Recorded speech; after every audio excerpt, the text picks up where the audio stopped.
A Japanese anime film adaptation has been taking the Korean movie theatre by storm as it brings back memories within fans of the manga series and triggers curiosity among the newcomers. So what is the magic of the first slam dunk? What is its appeal among fans as well as newcomers to anime? What are pundits saying about the popularity of movies that trigger nostalgia? Welcome to Issues and Insiders. Today we talk about movies and memories and the poignant sense of nostalgia they evoke. For this, I have Jason Bechervaise here in the studio. Jason, it's been a while since we've had you here in person. Welcome. Well, it's an absolute pleasure to be back here. Thank you for having me. Right. I also have Professor Kim Shin-dong at Hallym University live on the line. Professor Kim, it's good to have you with us as well. Hi. Great to see you again. Right. Professor, let's begin with the popularity of the Japanese animation, the first slam dunk here on the local front. Among the three movies that I went in the last couple of weeks, frankly speaking, slam dunk is not my first choice. I've been to watching Avatar and Babylon. And actually, my favorite was Babylon. But in any case, here slam dunk came to us with great popularity. I should definitely say this is a pure generation phenomenon.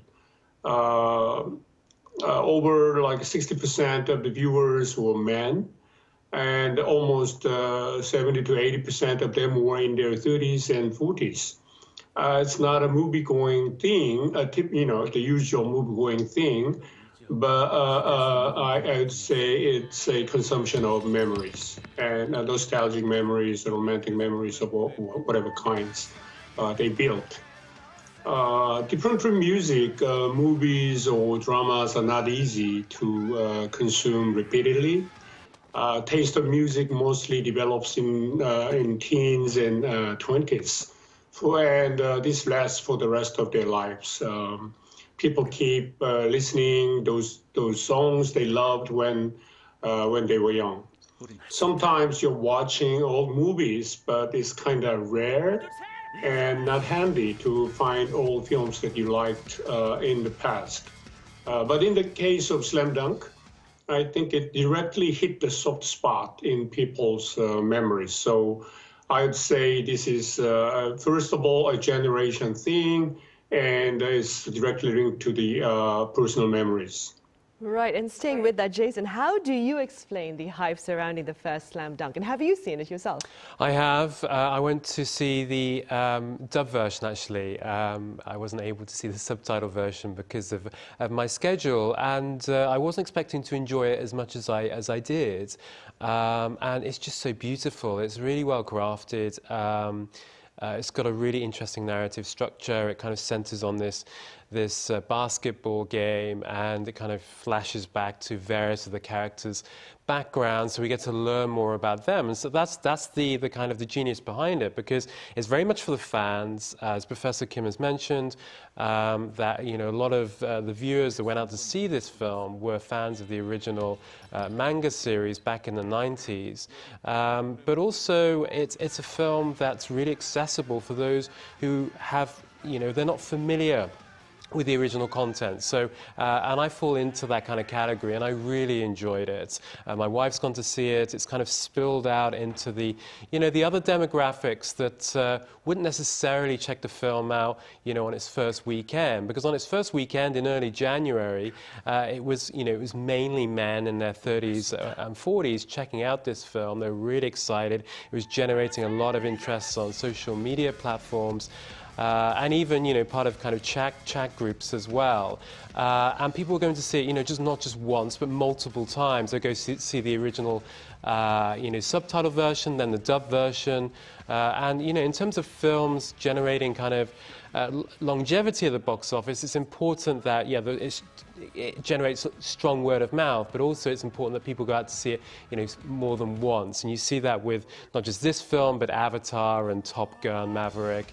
That helps the films sell a lot of tickets over a period of a few weeks, which is what's happened here. It's on the cusp of selling 3 million tickets and it's been topping the box office now for a couple of weeks. Right. And Professor Kim, as you mentioned earlier, and as Jason just mentioned, the animation itself has been particularly popular among those in their 30s and 40s. How do you explain this phenomenon?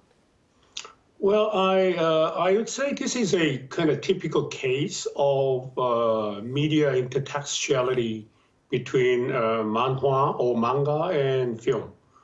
Media intertextuality means a particular media text. The first slam dunk in this case is linked to the original manga or manhwa and television animation later, and even movies of early versions. This is not the first movie out of the original story, Slam Dunk.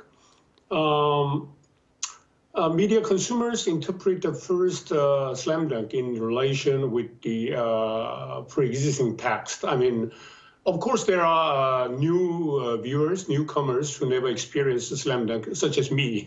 When I went to the theater, I mean, I spent my early 1990s in the U.S. as a student, so I never got a chance to be a part of the manhwa Slam Dunk boom in 1990s. But those generation which spent their school times, the teenager days, or even early 20s in the 1990s, they certainly have a deep experience of consuming Slam Dunk manhwa. And now they are linking that old experience to the current film. So the current film is not independent or isolated from the initial consuming experience, obviously. And the film is calling the audience to become a subject of consuming the memories of their youth in the 1990s. Majority of viewers are manhwa readers when they were teens or 20s, as I said. For those who loved manhwa Slam Dunk, the movie is a temporary revival of sweet memories. It's like a journey to your own romantic days. Everybody loves it. For some people, those days might have been pretty harsh, but even so, memories are, in most cases, rosy. So the first Slam Dunk is making a success out of the manhwa fandom. That's why this cannot be considered as a success of an animation alone on its own. So similar cases may be found in the film like ABBA. It's an old film, which appealed to the groups, to the music groups, fandom. So media scholars name this kind of phenomena as transmedia strategy, or one source multi-use case. The same text travels through different media channels, and then they maximize the exposure to the original fans and then the new fans. Right. Jason, as you mentioned earlier, movie critics, they say that the first Slam Dunk holds much appeal, even for those who have yet to read the manga series, or manhwa, as Professor Kim has pointed out in Korean. What do you say? What more would you like to add? Where does this appeal come from? Well, I think part of it is just down to the fact that it's just so beautiful. The animation in the film is extraordinary, and it's just so riveting. And it's one of those films that you really want to watch on the big screen, and that's what we've seen time and time again over the last, 12 months, is that films that are doing well in the cinema are films that should be, and I would say must be seen on the big screen. That kind of big, that immersive experience that you get with Top Gun Maverick, with Avatar: The Way of Water, and even some of the Korean films, actually, The Night Owl. Actually, that's a film I'm really glad I watched on the big screen. And with the first Slam Dunk, it's just so beautiful, and I'm really happy that I saw it in a cinema. And it's got some great it's got a great soundtrack as well. And in terms of the screenplay, I love the way it kind of weaves between past and present, and it makes it really accessible, like I said earlier, to those who are familiar with the original series, the manhwa series, but also those too, they're not familiar with it, and therefore, they need to have some kind of hook to kind of pull them into the experience, and that's what happens, when you watch this film. It's beautiful, and it's gripping, and it's a film that I'd like to check out again, hopefully over the next few days. Is it simply about basketball? Do we have more in the movie that we can? Yeah, no, I mean, the film centers on this game between, these two teams, but it also is very much about the characters within one of those teams, and we learn more about their backgrounds. And I hadn't read the original, the comics, so I had no clue. But it's done in a way that is compelling, and it's done in a way that I think attracts both fans and newcomers alike. Right. Professor Kim, like you mentioned, going to the movies these days seems like taking a walk down memory lane, if I may. And even Titanic, I understand, it's being released yet again to mark its 25th anniversary. And the public response here, and I'm sure elsewhere, has been quite remarkable, right?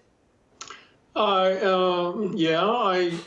the memory selling is so obvious in recent films such as Titanic, as you mentioned, and Top Gun, the Maverick. But I don't think they can be greater than, in most cases, than the original. In a way, it's kind of safe investment in film industry. I'm not sure why old movies are suddenly coming back altogether at this moment, but my guess, one of the possible explanation is this could be a kind of reflection of slowdowns in film industry during the COVID pandemic. Studios chose some kind of safe investment to get by the pandemic period. Personally, I don't give a big favor to this kind of remakes unless they come with a considerable advantage point, such as providing a whole new perspective or whole new interpretations. But this is almost impossible from the very beginning or from the inception, since the main motivation of remake is basically to exploit the popularity of fandom, and fandom that already created by the original narrative. So, in a way, it's safe to depend on the successful originals which created a huge fandom. So you are now appealing to this existing fandom, which the industry people may think a kind of safe catch. When you already know before you go for the business that there would be a certain amount of viewers which may come visit to the cinema theater. Right. Jason, Professor Kim mentioned Top Gun Maverick, which is something you mentioned earlier as well. It hit the screens, I believe, last year. What do you suppose are its prospects at this year's Oscar, taking place, I believe, next month? Yeah, no, it's interesting because the thing is with the Oscars, they've been contending with bad ratings for many years. And one thing that does tend to improve the ratings are films that, that have been warmly embraced by a wide audience. So a film like Top Gun, if that goes on to win Best Picture, it could be very advantageous for the Oscars themselves. It's been nominated for Best Picture. It's been nominated for Best Editing, which is crucial to get a Best Picture win.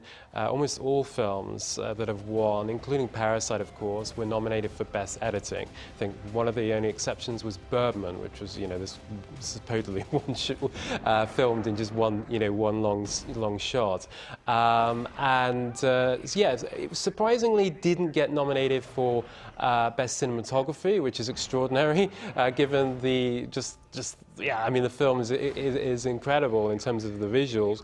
And it's also nominated for Best Adapted Screenplay. So I don't think it's favourite to win Best Picture because I think at the moment, it's tied between The Banshees of Inisherin and also Everything, Everywhere, All at Once, which I have a feeling might end up winning quite a few Oscars, including Best Picture. But we'll see. I love Maverick. I think I went to the press screening in Seoul. at this IMAX theater, one of the biggest in the world, and just the atmosphere within that screen was something I'll never forget. You know, you have people journalists, critics on the edge of their seats. I hope it does well at the Oscars, because it deserves to, because it was a film that really came at the right time for the industry. And it is a shame, though, that the industry is so heavily reliant on, you know, these franchises, which I think, as Professor Kim rightly pointed out, that I think it's a sign of, you know, the precarious nature of the industry at the moment. And, you know, it's contending with streaming, and you've got these studios investing huge amounts on their platforms, including Disney, which have lost, you know, $1.5 billion on that service. So, you know, it comes at a cost, and I think the industry is trying to work out, you know, how to kind of move forward. And it kind of brings back well, I wasn't around in the 1970s, but, you know, as an academic, I've certainly researched the 1970s, and that was when it was contending with television. And you have film directors like Spielberg, Scorsese, Lucas, who kind of ushered in this kind of new Hollywood, you know, Star Wars, for example. And so I think the industry then did evolve. It had to kind of compete with television. And I think what we're seeing at the moment is very much a similar thing. I don't think it's an existential crisis. I think we'll still be going to the cinema, but I do think it's going to look somewhat differently going forward. Right.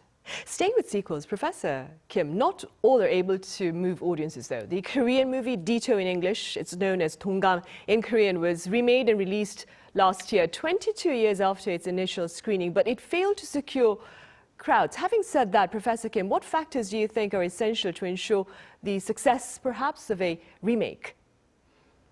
Well, I'm personally curious why or what made these people to decide to remake 동감 or Ditto.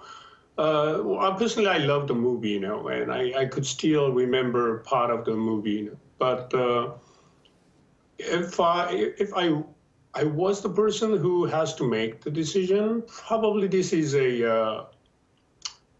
not going to happen, you know. Remake needs an exceptionally successful original, which can immediately stimulate the viewers to feel the nostalgia to their memories. Because, as I said, remakes or sequels are much depending on the original success.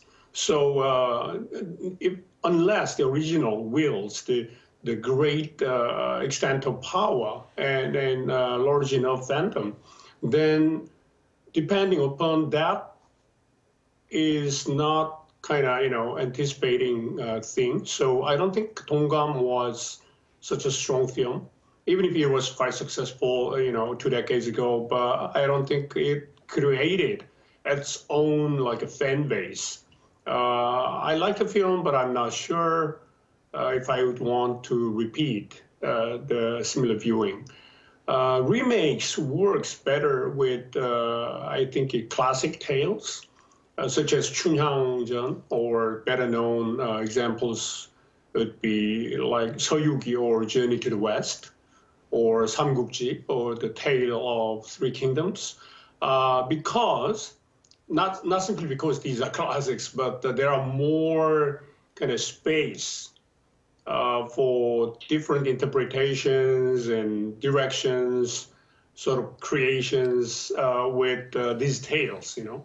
So not only just these few things that I exampled, but many classics can be deeper and richer sources of remakes. And if anybody or company is looking for the remake, I would definitely say that the reinterpretation, or, you know, or providing a totally new sort of horizon for the story is should come at the essence of the remake, or even the you know, sequels. Otherwise, I mean, the simple repeat would not guarantee any kind of success. Right, point well taken then.